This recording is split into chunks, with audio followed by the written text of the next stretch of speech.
Imagine a man so wealthy that when he traveled, entire economies collapsed under the weight of his generosity.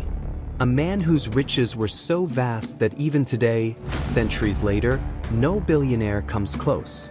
This is the story of Mansa Musa, the emperor of Mali, remembered not only as the richest man in history but also as a ruler who used his fortune to uplift his people, spread knowledge, and build a legacy that echoes across Africa and the world. Stay with me, because by the end of this story, you'll see why Mansa Musa's journey isn't just about gold. It's about vision, leadership, and the power of leaving behind something greater than yourself. Welcome to Echoes of Africa, the home of forgotten voices and timeless legacies. Together, we uncover the greatness of Africa's past to inspire the future. It's the early 14th century. Africa is alive with kingdoms, trade, and culture. And among them, the Mali Empire stands tall. Rich with resources, powerful armies, and thriving trade routes, Mali was the beating heart of West Africa. In 1312, a young man named Musa Keita I ascended the throne. He wasn't just inheriting power, he was stepping into a responsibility that would change the course of history. Mansa Musa's empire was no ordinary kingdom. It controlled vast gold mines, salt trade routes, and fertile lands. But Musa didn't just sit back and enjoy the wealth. He had ambition, he had vision, and he understood that true greatness wasn't about hoarding riches, it was about using them to build a legacy. You can't talk about Mansa Musa without talking about his legendary pilgrimage to Mecca in 1324. Picture this, an entourage of tens of thousands. Soldiers, servants, officials, and musicians. Camels, over 100 of them, each carrying hundreds of pounds of pure gold. The desert sands of Africa shimmered under the weight of his caravan. Wherever Musa passed, he gave generously, gold to the poor, gifts to rulers, donations to mosques. His generosity was so overwhelming that when he reached Cairo, the value of gold dropped drastically. Historians say it took over a decade for the Egyptian economy to recover. Think about that, one man's wealth literally shifted the global economy. That's not just rich, that's unimaginable. But Musa didn't show off to prove he was rich. He wanted the world to see the strength, prosperity, and glory of Africa. And he succeeded. When Musa returned from Mecca, he didn't just come back with stories.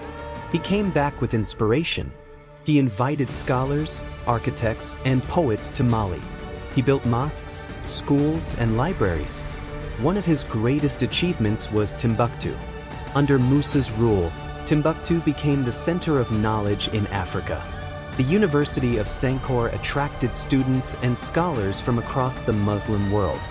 Mathematics, astronomy, law, and literature flourished in the heart of Africa.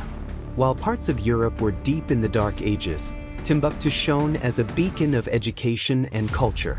Mansa Musa used his wealth to create something that outlasted him, an empire of the mind.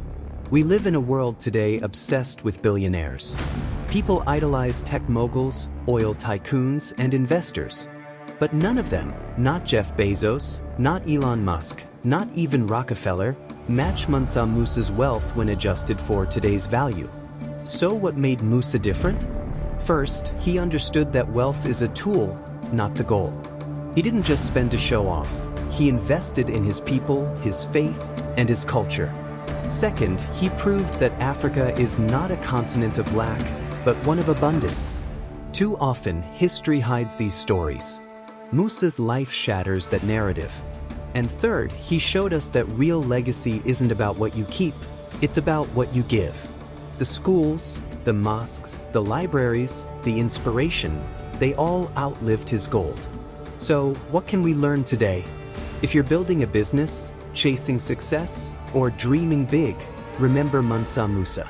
Remember that money by itself fades, but purpose endures. Ask yourself, when you achieve your goals, will people remember the car you drove or the lives you touched? Will they remember the bank balance you left behind or the knowledge, hope, and opportunity you created for others? Musa lived centuries ago, but his story still speaks to us.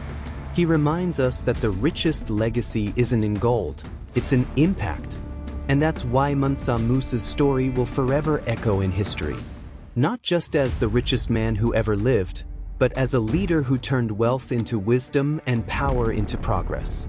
If you enjoyed this journey into Africa's hidden history, hit that like button, subscribe, and share this story with someone who needs to know our continent's true greatness.